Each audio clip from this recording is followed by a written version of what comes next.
Welcome to The Favorites, the podcast from the Action Network. I am Chad Millman, and I will be joined by Simon Hunter, professional bettor, who did us a gift, who did us right.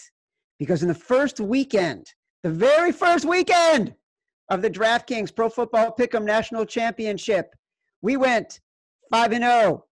5-0. Simon Hunter joined the podcast and offered season pick'em contest advice every single week. This year, we are taking it a step further. He is joining the DraftKings Pro Football Pick'em National Championship, and every week, we are going to decide what picks he should put in.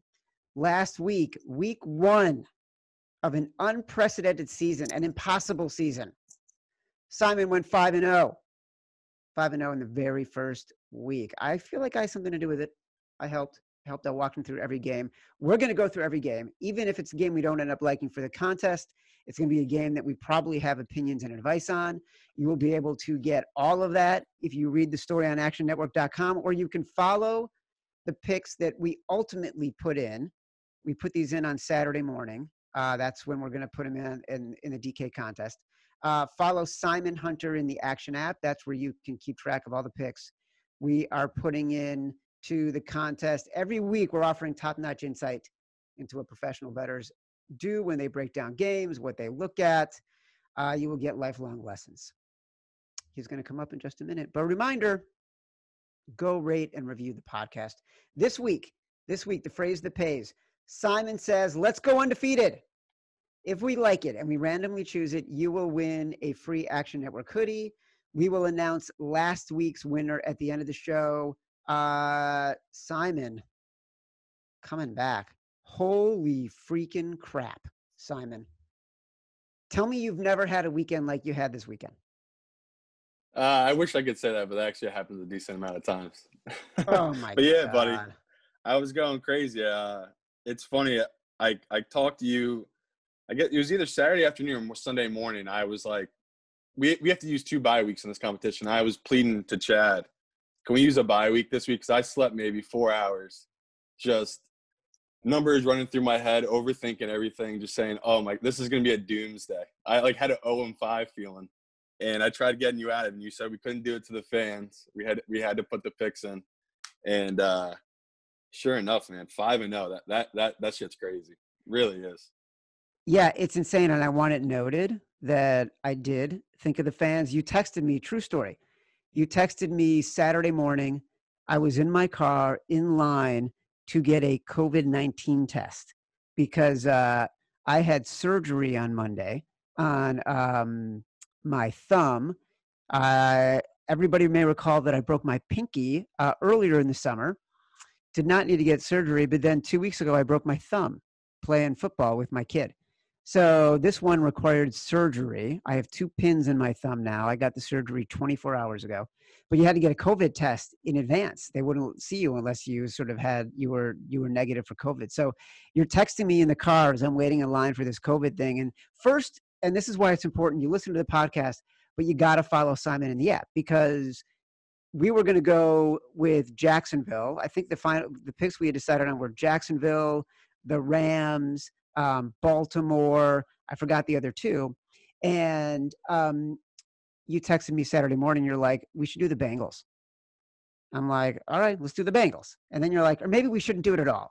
Maybe we should just skip. I'm like, dude, we got to put the picks in. We must put the picks in. But why did you decide? Explain why you decided to switch from the Jaguars to the Bengals, because it meant everything. Yeah, and it's also that the Jags, I loved that number a lot, but what was scaring me was that I just thought we weren't getting the best of the number. It had moved up to like 8.5 or a 9 at one point. And in my mind, the Bengals, a 3.5, that's the perfect number. I just didn't see the Bengals losing by a field goal. And it really, really was funny that, like, basically people online, they're probably new to the show, or they're new to following me on Twitter. And they're like coming at me, especially in my DMs, like saying, like, you seem like a phony. Like, you seem like you don't know what you're talking about. This is before week 1 games. So, like, I'll never do this because, like, I'm not here to, like, put people out of work or, like, take people have jobs where they give out picks for a living. Like, I already have my job. I don't need to do it on Twitter. But basically, they're coming at me. So I just threw up 3 dogs that I liked. I like the Jaguars money line. I like the football team's money line. I like the Jets money line. So obviously the Jets one didn't work out. But like I don't think anyone else was throwing out the Jags money line. And I just did just to shut the people up. It's like, you don't get, like, I do this for a living. Like, I don't just bet these lines just think, oh, yeah, this might work out. Like, yeah, no, I'm betting it because I'm confident in the number. And the percentage is saying that there's value on that number. So it was pretty funny when I hit you up. I love the Jags, no joke. But I just thought the 3.5 for the Bengals, that was a great number. So the 5-0, the only real sweat for us was that Bengals, because I swore they were going to go to overtime. And you know what happens in overtime when we bet this competition. They throw a pick 6, Joe Burrow, whatever it is. We lose by 6, though. So that was great when that guy pulled up a hammy and shanked it. It was so stunning when he shanked that kick. It was the end of that game was so Bengals, right? It was to get the offensive pass interference on a game-winning touchdown, then to have the guy shank the kick. For us, it worked out brilliantly. And Right. I went through, I did the gambler's math on the weekend. I also had the Dolphins plus 6.5. Obviously, Ryan Fitzpatrick throwing that interception to the end zone late in the game. That could have been my garbage time TV backdoor, my TD backdoor cover. I had the Jets Bills under 39.5. So obviously that last garbage touchdown for the Jets, like, crushed me. But you always forget, like, you know, and we talked about it. Obviously, I got my Chicago hat on. I'm sitting in front of my Bears banner. I love Chicago teams. And I had the Bears plus 3. Like, thank God for DeAndre Swift. Like, you always have to account for, like, the ones that go your way and the ones that don't go your way. Right. We were still on the right number. We had this podcast, it was plus 3. So like when I bet that, I had plus 3 ticket. Like I was sitting on that. And the money line, obviously. Like always take the money line whenever I bet a dog. But the plus 3, yeah, it was a sweat because early on you're just like, oh my God, I bet on Mitch Trubisky. Why did I do that? But then the Lions lined. It was just classic. Everything I said, like Matt Patricia, it's impossible to back this guy. It feels like this is just what he does. So that was a great call. Especially a lot of your guys, I know you were saying Chris had it. And it's just a lot of people are on that number, and we were looking like idiots for about 3 quarters. Yeah, well, you know, we probably look like idiots for longer. The Bengals thing, you just said something really interesting. When you bet an underdog, you also bet the money line. Explain. Oh yeah. So someone asked me on Twitter about, like, because I put out all those dogs, and they asked if I was betting the spread. So if you're a unit better, because I don't do units, like my bets are so weird. Like I literally had $1,000 on the Jags money line in June. Like I just do weird bets early in the year when there's like value on the numbers. And I told him that if you're a unit better, you basically put 3 units on the spread. So easy one was the Cardinals. We gave that out at 7. They moved to 6.5. The money line I think was might have been 250. So that guy, I told him he should bet like 0.5 or 0.25 of a unit on the money line and then put 3 units on the number. Because more often than not, you're going to cover the dog. And then over time, especially if you do this long term, you have to bet on the money line of the dog. There's just so much value in it. Like the Jags, if I put $1,000 on it and I won 3,500, I'm good now on the Jags money line for a while. Like that value is insane because it's so pumped up, and so I can lose the next 2 money line bets on the Jags. I'm still up $500. So that's why you like to play the money line. It just accumulates your funds. All right. So the only other thing is, like, I will tell you, Sunday midday after the Jags game, I was like, I can't freaking believe we jumped off the Jags. Like we could be 4-0 right now. Oh no, we could have been 3-0 at that point and not have to sweat the Bengals, but it all worked out okay. And then that's what happens, right? Yeah. And then the good news is we get the Bengals again. Let's go to the Thursday night game. We get the Bengals visiting the Browns. They are 6-point underdogs at our friends DraftKings. Right now, I'm going to Svetlana, a listener to the podcast, who DM'd me and said she was so sad Scooch was leaving. But one of the things that she loved was giving the context of like where the bets are coming in, where the money is coming in. So I do want to, Svetlana made a very good point. Right now, the majority of the bets are coming in on the Bengals, but the majority of the money coming in on the Browns. Money usually means professionals. bets usually means the public. So right now, to reiterate, the public is on the Bengals. The money, the professionals are on the Browns. Browns -6. What say you, Simon? Right, and this is classic pro versus Joe game. Just because the Bengals look good, they look like they deserve to win their game. Where the Browns just got embarrassed and smacked around by arguably a top 2, top 3 team in the NFL. So I got this at 5.5 right when it came out on Sunday night with the Browns. On these Thursday nights, unless it's 2 really good teams, you always take the crappier team at home on a Thursday night. I know it's different because this is like a bus ride for Cincinnati, and they're not really going on a flight. It's still a road game on a short week, and they played a tough game with the Chargers. And a lot of the things because we obviously had Cincy, so I watched pretty much every second of that game, and I rewatched it this morning. And the scheme the Bengals are running on defense was funny because they're kind of weak at these corner spots. So basically, the Chargers were just trying to hit them fast and outside. So they were really showing that the speed on the edges with running backs is what kind of the Achilles heels to this Bengal team. And then they were hitting them up the middle every now and then because there's no Geno Atkins. He's hurt. He might be back this week, which would affect me on the betting this. But every sign points to this is a really, really good spot for Cleveland because I don't know if they're going to trust Baker. I don't know if they're going to let him throw it around. And with Burrow, I don't see him having a 20-point game. Like he still seems uneasy. Even in that game, he pulled it down and ran a lot. His first read's not there. Burrow's just going to pull it down and run because he's pretty athletic. So I like this spot a lot for the Browns, but we can put that on the side because it is the Browns. It is the Browns, and also we're already not getting the best of the number, right? It's at 5. You said you got it at 5.5. It's already moved up to 6. And I'm also not sure, like, unless we love a Thursday night game, I hate the idea of going into the weekend like already potentially 0-1. Let me go back to something you just said. You said you rewatched that Chargers-Bengals game this morning. How many games will you rewatch as you're prepping to make bets and things like that? I'm nuts, man. Like I literally went to bed probably midway through that Steelers game, and I got up probably 3 a.m. I did a bunch of stuff for this podcast, like getting the numbers ready, everything from the weekend. So I had I rewatched the end of the Steelers game, and then I watched the game after. I watched the Denver Titans game just because I couldn't watch last night. And then I did the Bengals, I did the Patriots, and then I did the Eagles game before the show. So I'll finish all that before this weekend.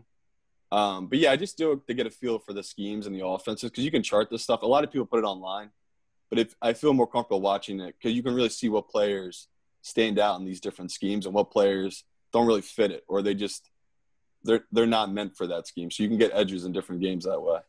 Got it. That's cool. And you'll watch every game. Like, are you fast forwarding? Are you like watching the commercials? Like, how do you do it? Depends. Like right now I have all 22. So like I can break it all down and like they have it all just on there, the NFL. So like as long as you like, it's pretty easy to get that. And if you're into football, it's worth the money. For me, it all depends on the week. Like there's some games where like, you know what they are, like the Chiefs. I don't need to rewatch the Chiefs, right? Like we know what the Chiefs are. We all watch that game. But there's other teams that are new offenses, new schemes that like I watch their games in the early weeks here 2 or 3 times, different games.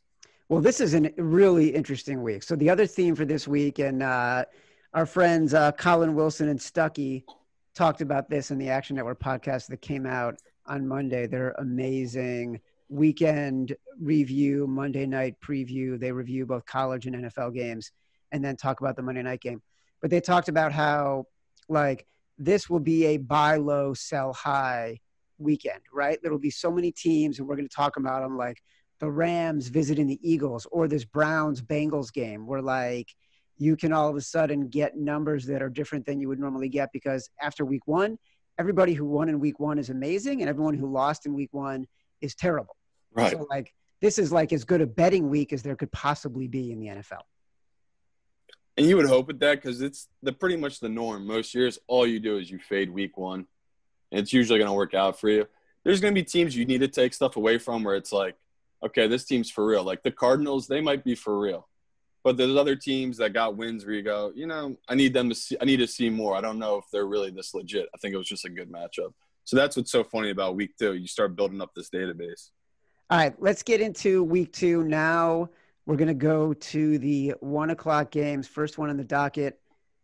Jags visiting Tennessee. Tennessee is a 9-point favorite from our friends at DraftKings. It's a little too early to give any sort of credence to the bet percentage and money percentages right now, just because Tennessee just ended last night, so not a lot of bets on the game yet. Overwhelmingly, money and bet percentages coming in on Jacksonville at +9. And it's funny where I got Jags, like I said on Twitter, I gave out like months ago, like bets I liked for week 1. And I gave out the Jags 10.5. And this is classic overreaction where the Jags they shouldn't have won that game. The reason they won that game against the Colts is because Phillip Rivers is Phillip Rivers. I said months ago, the guy's cooked. He's cooked. So the public's coming in saying, look at all this value on the Jags against the Titans team that didn't look that good against the Broncos. Their kicker missed all these field goals. They won by 2 at the very end. They're not that good. Where there's tons and tons of value on the Titans here. Where what they do well, the Titans, is run the ball with Derrick Henry. The biggest weakness of this Jags team is running. The Colts, if they didn't let Rivers throw the ball that entire game, they would have won that game. But they didn't. They went away from it. I don't know what Frank Reich was doing, but I like the value here on the Titans. But I don't know if you want to put them in the competition because it is -9. So I like everything you're saying, and to me, it 100% is a buy low scenario. Well, 9 feels like a big number. Look, we liked the Ravens at 8 last week against the Browns. We liked the Chiefs as relatively big touchdown favorites, big favorites against the Texans. Like, I'm not that concerned about the number, especially against a team like the Jags. This game opened at 11. Wow. So it's already gone down 2 points just off of the preseason opener, just based on what we saw over the last 24 hours. So I don't hate it. I think it's a question mark game for me right now. We got to think about it. We got to go through the rest of the docket because there might be bigger sort of buy low, sell high opportunities. Yeah, there might be better value. This was one where because we had the Steelers in the contest, I got home from surgery yesterday at 5. And when you come home from a surgery, you're still so groggy from the anesthesia that you can barely function, right? And so I'm in bed, my contacts are out. I've got the Steelers game on, but it's almost like I'm listening to it like the radio. And so I tried to keep track of that just because I knew we needed that game. By the time the Titans and the Broncos played, I was cooked. So I was done. So I have no idea what happened in that game other than the end, knowing that I had the Broncos +3. So it worked out for me. But I can't tell you anything about this Titans team right now.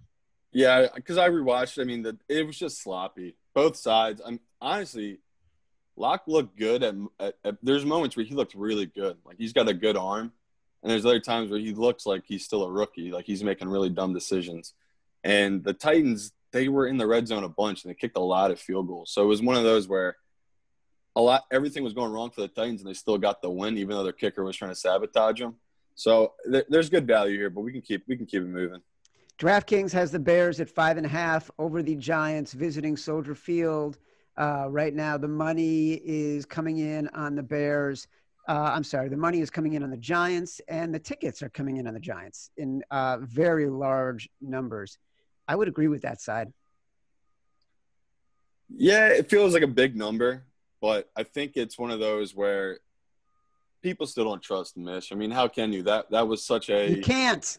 You really can't. And it's terrifying that I love the Bears here because everything I saw the Giants do against the Steelers is what I predicted. I knew their offensive line was going to struggle, and I knew their defense was going to struggle because they had the one guy get cut for all those – everything that went down. I think his name was Buda Baker or some Baker. DeAndre. They're hurting the Bears. They're hurting the secondary. So – once again, we can stay away from because it's a homer pick for you. But in my gambling personal life, I'm going to be on the Bears again this week. Well, tell me something right now. Do you feel that strongly about them? Forget about the fact I've got a Bears banner over my shoulder and I'm wearing a hat that has the Chicago flag on it.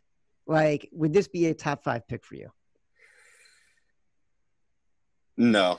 Okay. I really can't believe you broke your thumb having a catch with your son. You're such a nerd, man. I prefer to think of it as being a good father. That's true. A nerd father. I broke my pinky playing basketball with him. So maybe I just shouldn't be playing sports anymore. The thing is, Simon, honest to God, I'm an amazing athlete. I'm such a good athlete. It's frightening. I have great form. When I was growing up and I went to basketball camp, we were doing a film session, and the coach once said, I'm stopping this film session right now because Chad Millman has the best form of anyone in this camp. And it was like all high school kids. And then it was in like the woods of Wisconsin.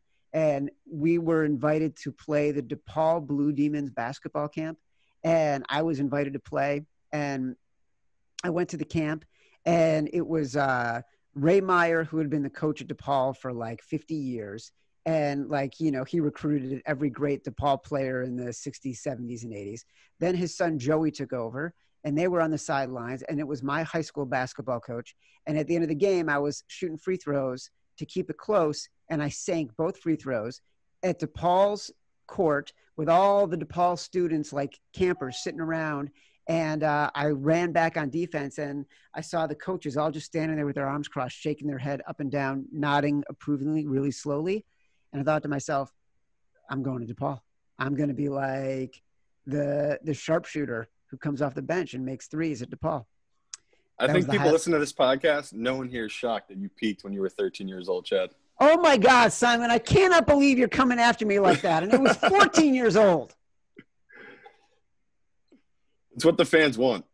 It is. It is. It's exactly what they want. You're right. You've been reading the reviews. So let's stay away from the Bears. That's the point. All right. Dallas is hosting Atlanta. Dallas looks like a 4.5 point favorite here. Atlanta getting the tickets, Dallas getting the money. Too easy. Got to go Dallas here. And I know people are going to say, wow, you guys are taking a lot of favorites. I just love Dallas here. This is such a good spot, good number. Their weapons, it's the same thing like last week with the Seahawks. I remember you were saying how that was the classic pro versus Joe game, and all the pros were going to be on Atlanta. And that's like we were saying, that's the old school thinking where, no, pros are going to go where the value is. And there was tons of value in the Seahawks with the way they lined up against Atlanta. And the same goes this week with Dallas. This could be a shootout. That's the only thing that gives me a pause is that we could be sweating here at the end because no one does it better than Matt Ryan in junk time. But I do like the Cowboys here. I got this number at 7 for them, and it's down to 4.5. Oh, geez. That's a no-brainer then for me. Like, I'm happy to bet on the Cowboys. I actually think they had a really good shot to win the other night, and that OPI at the end of the game probably cost them the game because it clearly was a junk call, and Jalen Ramsey sold it. But they had so many opportunities to win that game, and I thought after the Rams sort of came out shooting in the very beginning, they completely started to shut them down. And, you know, they couldn't get their offense going very well. Aaron Donald was a machine. The Falcons do not have an Aaron Donald. And Matt Ryan, meanwhile, all of a sudden, he's top 8 in career passing yards. Has there been a quieter, more irrelevant passing yardage leader in the history of the NFL than Matt Ryan? I don't even know if the guy makes it to the Hall of Fame. Top 10 all-time passer will not make the Hall of Fame. Yeah, it's honestly just because the times we're in and the weapons he had. Like, he literally came in the league with stud receivers. Like Roddy White, it feels like a lifetime ago. That guy was the number 1 in the league for, I don't even know, 7 years. And it's funny. He's actually local to me. He's from Penn Charter. So he's kind of a legend around here, Matt Ryan. Yeah. And it's funny seeing him now all these years later. He's still in the league. He's still putting up all the yards, but he just never wins. He's just every year they're 8-8, 9-7. That's just what he is. He's Matty mediocre. That was funny. You didn't laugh. No, I didn't. Damn it. All right. Wow, it's like Scooch never left. I'm tough. I'm tough to make laugh, Chad. I'll be honest, buddy. Like, I was probably the funniest person in high school, and now I'm just a loser. So it's tough to make me laugh. Oh, really? So you're saying you peaked in high school? Oh, I definitely peaked in high school, buddy. No doubt about that. How's it feel? Feels good. Like, people, when I tell them I'm a pro bettor, are like, oh, that's so cool. I'm like, it's not. You should hear about my high school days.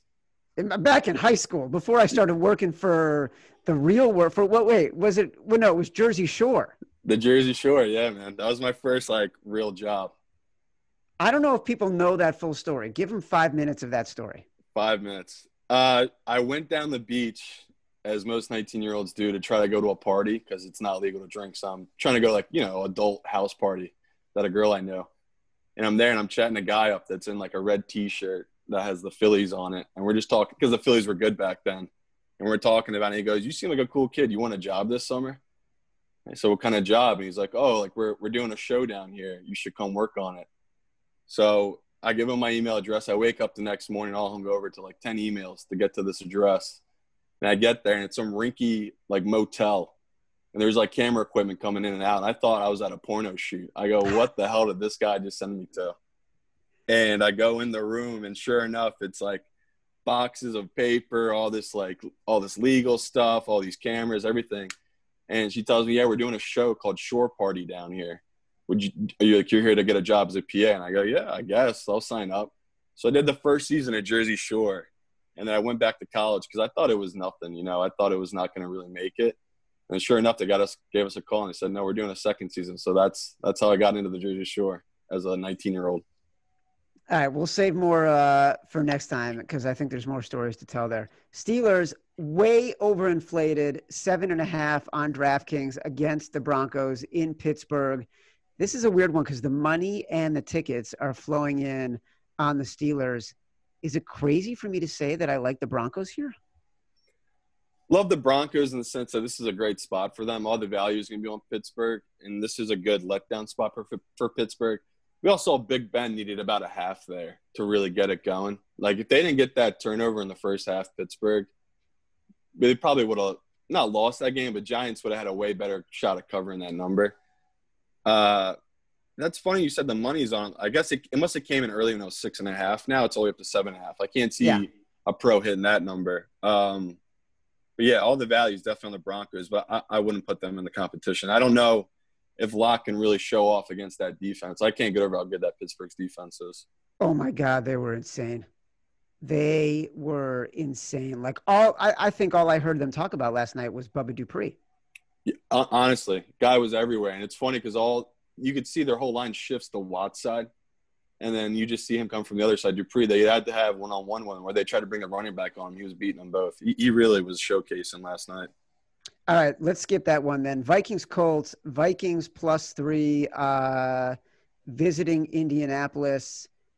This is exactly what we're talking about, right? Like, you've got two teams, and by the way, the money's coming in on Indianapolis very slightly, 51% of the money, 77% of the bets coming in on the Vikings. Wow. That's actually shocking that many people are backing Kirk. But, yeah. I mean, it's true. Rivers literally tanked that game. He was terrible. I'm uneasy about it because that's a good number, the -3. But, like, I personally will be backing the Colts here. That's a no-brainer. Just a home team that got embarrassed on the road. So I don't want to put in the competition though. I can't back Philip Rivers yet. I can't back Philip Rivers at all. I can't believe you'd even bet him outright outside of the competition. Like, that to me is you're a professional bettor betting a number. You're not looking at this as sort of an advantage Colts. You're looking at this as a value play. And matchup. Because I do think the Colts, their defense, I know Minshew had a good game, but a lot of that was short field because of Philip Rivers. I just like all the matchups for the Colts side on the Vikings. The Vikings are a little banged up too on defense. And that really, I mean, Aaron Rodgers tore them up. He looked like he was 25 again. So I do like the Colts here. We also wonder, like, how many of the Vikings had so many changes on defense. Like, when will that start to correct itself, right? When does Mike Zimmer sort of figure out, okay, this is what I can do with this system now. This is what I can do with this personnel in what scheme. They just might need 3 or 4 weeks to get better. And kind of like I'm in a text chain with a bunch of other pros, and they were just talking about how this is truly is a preseason with this football. Like, the next 4 weeks, especially for these young teams, this is a preseason. These coaches need to see looks and see what these guys can do because it's hard to really know that when you're going against your own team all the time. Oh boy. The Bucs are 9.5-point favorites against the Carolina Panthers. This is a game right now. You've got bets coming in on the money coming in on the Panthers. Bets just a slight percentage. Again, it's still Tuesday. 51-49 coming in on the Bucs. Dude, the Panthers. This feels like a spot for the Panthers. It does. If it feels like a good number, especially that watching that Bucs game, we saw how not in tune Brady was with his receivers and how he just looks old. Like I saw the statistic, like we talked, I think last week. There's only been 8 starts by quarterbacks that are 43 in the league's history. So he just got the ninth one the other night. We saw how that worked out for him. Even though people will say the Saints are one of the better teams in the entire league, but they dominated them. They could have beat them by more. And I like this number here with the Panthers because, like we saw from that Raiders game, the Panthers, they can throw with anybody. They got weapons on that offense. So, yeah, their defenses are absolutely horrible, the Panthers, but I think their offense can keep them in this game with that number. Do we like it? It feels like, yeah, I like it to bet it, but do we like it to put in the contest? I like the only thing that's making me like giving me any type of pause, it is Brady after getting embarrassed the day before. Like, I know he's not on the Patriots. That's what's so hard with it. It's like, if he's on the Patriots, this is an auto play with Brady, but he's not. So it gives me pause. It goes, I don't know how he's going to react to it. I don't know how he's going to feel about that. So it's the only thing that makes me nervous. I'll put in the competition. All right. So right now for the competition, we are both locked on Dallas at -4.5 right now. They're going to be hosting the Falcons. We like that a lot. And we may like the Titans at -9 against the Jags, but we're going to put a pin in that, kind of like my thumb. And then we're going to see if we like any other games better. We've got a bunch the Browns and the Bears are maybes too. Right. The Browns and the Bears. You want to keep the Browns as a maybe too. Okay. I know you hate it. It's just such a good spot. All right. Bills Dolphins. Bills -5.5 at DraftKings visiting Miami. Boatload of money, boatload of tickets coming in on Buffalo. And it's another spot as a pro, you got to love divisional game. Got to take the Dolphins here. Home dog divisional game, and they'll have fans there. And the Bills, they played well against the Jets for about a half, and they really were sloppy in the second half.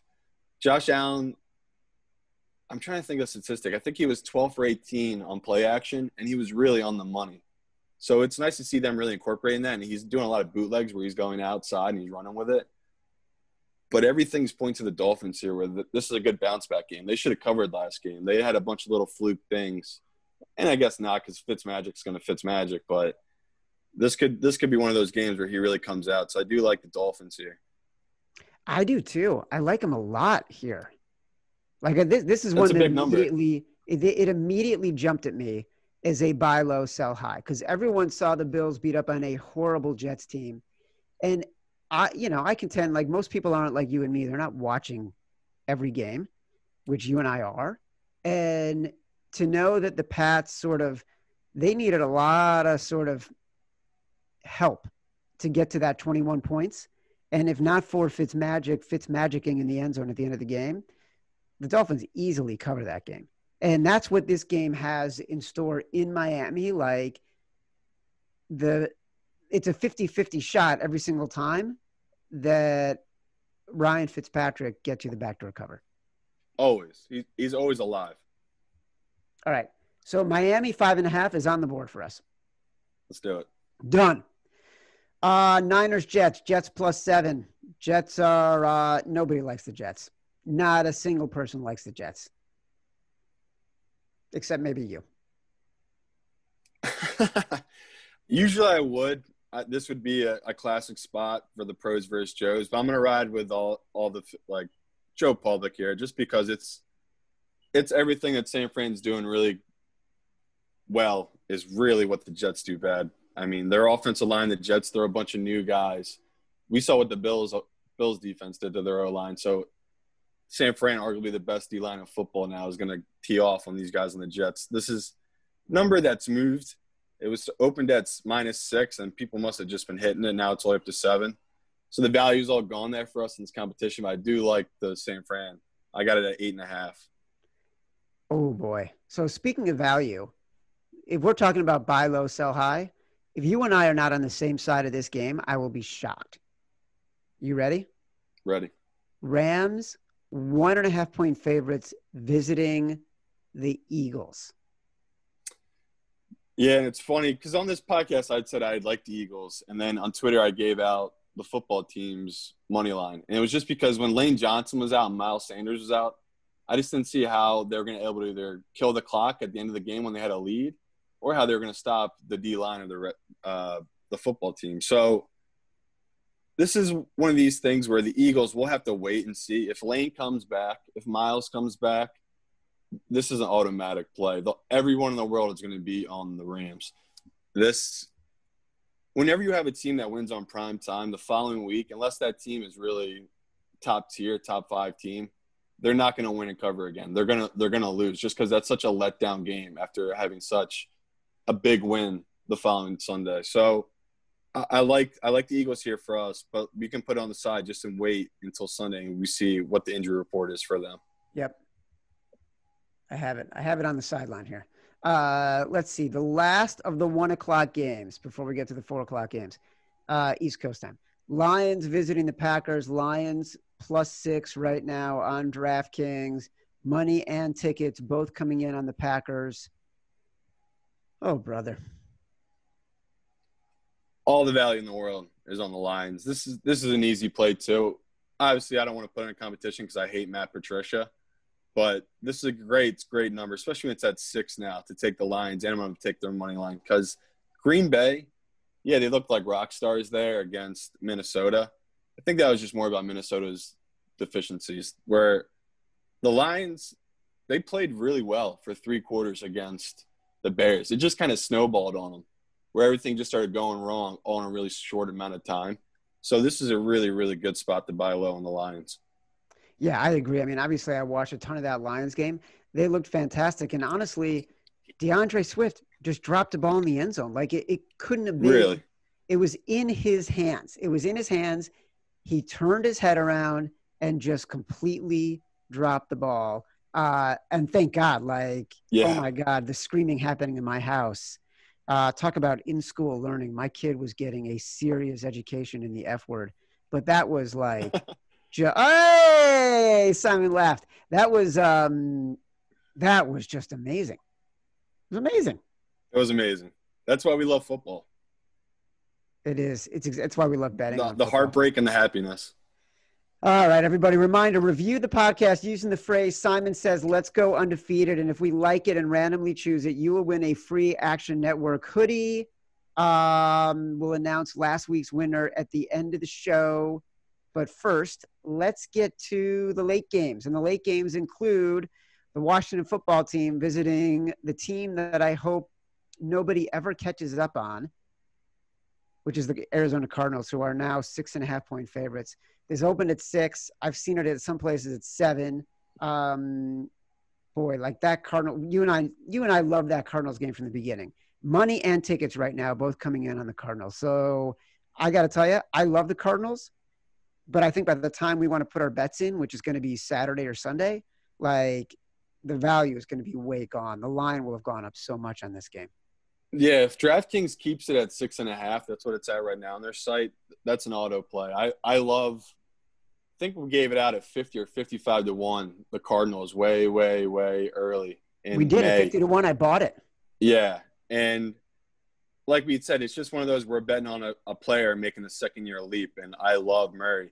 So here I have this game at 9.5. So even if it goes to 7, we can put on the side. It's one of those I'd be willing to put in because I love the value. Everything I watched in that Washington Eagles game, not that it was a fluke. They played well. They schemed it really well, especially second half. The way they played the Eagles was really smart. But that's such a classic, really bad team winning their first game for the new coach. And the next week, just absolute letdown. Well, look, and also they're on the road playing against to me, like Carson Wentz is not that dynamic of a quarterback. And he clearly didn't have weapons. Whereas you're going to Arizona, you've got an incredibly dynamic quarterback and you've got an incredibly talented receiving corps. Like DeAndre Hopkins is just for real, right? Any situation he's in, he's going to thrive. And also that defense for the Cardinals is so freaking fast. Like they're going sideline to sideline. And you could see that against the Niners. Like they had a hard time finding the edge against that team in the running game. So I'm with you. I guess I can change my mind and think 6.5 is okay. Yeah, let's put it in. If it's 6.5, it stays there. They're definitely in. All right. So right now we are locked on Dallas at 4.5. We are locked on Miami at 5.5. And our maybes are all over the board because we're maybe Titans -9. We're maybe Browns -5.5 or 6. We're maybe Cardinals -6.5. And we're maybe Eagles if Lane Johnson and Miles Sanders are playing. So we got a lot of thinking to do beyond. We'll have to keep people updated if we don't come to our 5 here. Ravens and Texans. The Ravens blow out the Browns. The Texans lose an opening night to the Chiefs. The Ravens are 6.5-point favorites on the road. Pass. Yeah, we can pass it because once it gets to 7.5, I'm going to take the Texans here. And it will get there right now. The money, 92% of the money, 84% of the bets are on Baltimore. There's just no reason for anyone to bet on Houston here. Like everyone, especially if you're just having fun betting, you should take the Ravens because it's not going to be fun betting Houston in this game. I tell you that much. It's never fun betting Houston. I love Deshaun Watson, but they are like a take your pill and just deal with it team if you want to bet on them. Like there's just no upside. And by the way, last week was the perfect example, right? They were massive underdogs against the Chiefs. In that spot in years past, I would have been the guy who follows every axiom and says, I'm taking the big road dog with a good quarterback. And you walked me away from it, and it turned out to be the right call. Thank God. Thank God. Speaking of Chiefs 8.5-point favorites over the Chargers in Los Angeles, which if it was being played today, would not be able to be played because the air quality index in Los Angeles is north of 200. Wow. Yeah, this is one of those where everyone's gonna be all over the Chiefs because no one thinks the Chargers can keep up with them. So as much as I'd love to look like a really smart guy and say, yeah, we're gonna take the Chargers here. Chargers, they're gonna give them a good fight. They're gonna cover that 8.5. I just have no faith in that number. I got this at 10.5, so I like the Chiefs here. Wow. Chiefs like for the contest even? No, because that's gonna be it's gonna make me too uneasy just on that big of a number. But actually, we might because like now I'm really looking at it. It goes, what would have to happen for the Chargers to cover that number? We would have to have Mahomes just completely lay an egg, and I just don't see that happening after extended rest. It's basically Andy Reid off a bye. Right. Seriously, though. So, damn. Yeah, we can put that in for now. Let's put the Chiefs in for now. Wow. It's such a public pick, though. It's such a public pick. That's the only thing I really hate about it. Well, look, we can knock it out. We got 3 or 4 games on the board that we might like better. So, like our old friend Darren Ravel, this is something he's going to pick this week in his little competition of Fade Ravel, and I'm just going to hate myself. I felt so good when I saw he took the Lions. I think I doubled down on the Bears. Oh, my God. That's God classic. bless He's Darren. not even on the show, and you're still giving him a hard time. I love that. All right, Sunday Night Football. The New England Patriots are visiting the Seattle Seahawks, and they are – let me get this here. They are 4.5-point underdogs in Seattle. We got money coming in, slight edge in the money coming in on New England. I'm checking all of this in the Action Network app, by the way. And 72% of the bets coming in on the Seattle Seahawks. Love it. Love New England so much here, especially primetime game. Big win for the Seahawks last week, and they're coming home. They're feeling good. New England traveling across country. And I don't know if I gave it out last week, but so Brady missed that one full season, and then he didn't miss any games except that suspension. I think Bill was 3-1 against the spread with Jimmy, and Brissett. And now he's got Cam Newton. And we just saw he's 1-0 now this year against the spread. And I love the value that when I saw this game come out, I really thought it was going to be 3 or 2.5. And when they opened at 4.5, I really jumped on it. It really hasn't moved. Some books have it down to 4, the Patriots. But if it stays at 4 or 4.5, that's an automatic play for me in this competition. Wow. I Yeah, did a lot not of faith expect to in hear New that. England. Didn't expect to hear that at all. I I'm not love a these big prime. buyer. I love primetime games because you get value. I mean, last week, everyone knows me and Chad move lines here. We gave out the Rams +3. What that close at? Rams -1. So when I see like these values in these primetime games, it takes a little while for the sharps or the public to hit the side usually I'm on. So I think this is good value here where it's still pretty high up. And you just said all these tickets are coming on Seahawks. So I think we might be able to stay at this number as long as the pros don't buy it down too much. All right, then we're closing in on a complete set here, our own little dining set. Last game, Monday night game, New Orleans Saints visiting the Las Vegas Raiders. That game is looks like it's 6.5 right now. Yeah, 6.5. Opening a stadium, I guess. This is great if you're a fan of the Raiders and you live in Vegas. You couldn't be happier to take this number. It's going to get up to 7. And you have to take a home dog, especially on opening a new stadium. I know there's no fans there, but this is one of those where it's just a good number. And the Saints, they're going to have a letdown. That was shocking how much they dominated the Bucs, but maybe I'm underrating the Saints. But I really don't power rate this game all the way up there. I got this at Saints -3.5. So I think you're getting a lot of good value in the Raiders. But for us, I'm not going to put this in our competition. But you'd bet it. I am going to be betting the Raiders. Oh, yeah. Yeah. All right. So then let's recap for the competition then, because we got the games that we love so far. Dallas -4.5. New England +4.5. We have Miami +5.5. Those are like the starred games right now. And Cardinals 6.5. That's locked in. Did I write Cards 6.5? Yes. Cards 6.5. We like that. So that's 4 games right there. So we're waiting on Chiefs -8.5. We're waiting on Titans -9. We're waiting on Browns -5.5.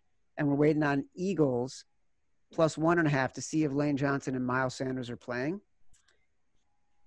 Yeah, if they come back and they lock the numbers in, like say this does get up to +3 Eagles and those guys do come back, that's going to be an easy play for us. So we're going to wait and see on that number. Yeah, I feel like we have to wait before we make we have 4. I think we have to wait before 4 we make locked in. Our final call. We got to get more insight into the Eagles injury list. And then I told you via text, I signed me and Chad up for a survivor pool in the DraftKings because that's another thing they offered. So luckily I switched out the Colts because I think I did it like a couple of weeks ago and I put them in not really thinking. And I switched in the Ravens first. So right now we got the Ravens done in the survivor pool. So we got to think of a team for week 2. All right, so who's our week 2 DraftKings survivor pool entry? You want to just keep playing it safe and just go Chiefs? But then, like, we lose the Chiefs for the end of the year when we really need them.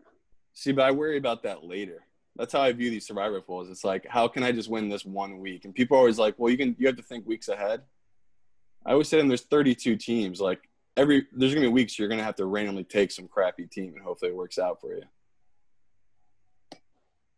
All right, I would take the Chiefs or the Cowboys. Oh, the Cowboys. I like that. Let's take the Cowboys. Let's use the Cowboys. We'll put them in. All right, let's use the Cowboys. I am in 2 other survivor pools, and in one of them I took the Colts. Of course you did. Yeah, unfortunately, I think like 100,000 people took them. So there's still like 400,000 people left in this DraftKings thing. But hey, man, we're playing in 2 different things for $1 million. So I'm feeling pretty good. by the way, you know what? We go a perfect week in the DraftKings Pick'em Pro Football Pick'em contest. We get $100 in free bets for winning going 5-0. You think they're gonna give it to us? Of course they are. They better, right? Yeah. I got a call with them. I got a call with them tomorrow to talk about this. I'm going to make sure they do. Yeah, they're probably shocked. They're like, we gave these idiots real money to play with, and they're taking us for money now. Seriously, right? All right, Simon Hunter, let's recap here. We got the Eagles we are waiting on, but the other teams that we love, Miami plus 5.5, New England plus 4.5, Dallas minus 4.5, the Cards plus 6.5. I mean, minus 6.5. Those are the four. We are locked in.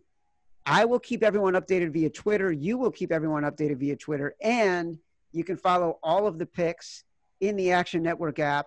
Go follow Simon Hunter. I will put them in before when we lock on Saturday. Love it, buddy. Yeah, I'm excited. And people out there that they're like messaging me and DMing that they parlayed all 5 our picks and all this stuff together. Let me remind you, we did not go 5-0 one time all last season. So we did it week 1 here. Like, we're obviously on a nice little groove. But don't parlay our 5 picks together. Do 2 and 2 or something. Just break them up because it's impossible to do that week in and win out. It's hard enough to win 1 game, let alone 2. So I really want to tell people that are out there parlaying our picks. Just do 2 at a time. You'll make more money this season doing it. We got the phrase that pays. Last week, we asked fans to rate and review the podcast. Those who did and used the winning phrase in their review were eligible to win a free Action Network hoodie. We had loads of reviews, especially after we went 5-0. Thank you for that. In a second, we will reveal the winner. But remember, we are doing another phrase that pays this weekend. Same practice. Go rate and review the podcast using the phrase Simon says, let's go undefeated. And we will randomly choose the winner to get a free Action Network hoodie. But the winner, Simon, you're going to love this, of last week's contest, winning the Action Network hoodie is Aaron LaPlante, at Aaron K. LaPlante. The review. When Simon says to bet on a team, I bet on them. It's that simple. With alleged author Chad Millman at his side, Simon Hunter dropped a 5-0 record on us in week 1. I didn't go 5-0 at any point last season. This podcast is loaded with info. It releases early in the week, so I usually get the best of the number. Great lesson for everybody. And it's a must listen, even with the departure of America's bookmaker, Bob Scucci. Make Scooch proud, boys. Simon, I believe you did. That's a really nice review, man. I appreciate it. And this whole season will be dedicated to the one, the only, Bob Scooch. As it should be. Simon Hunter, until next time, everybody else, this has been The Favorites. Download from Apple Podcasts, from Spotify, wherever you get your podcasts. Until next time, love you.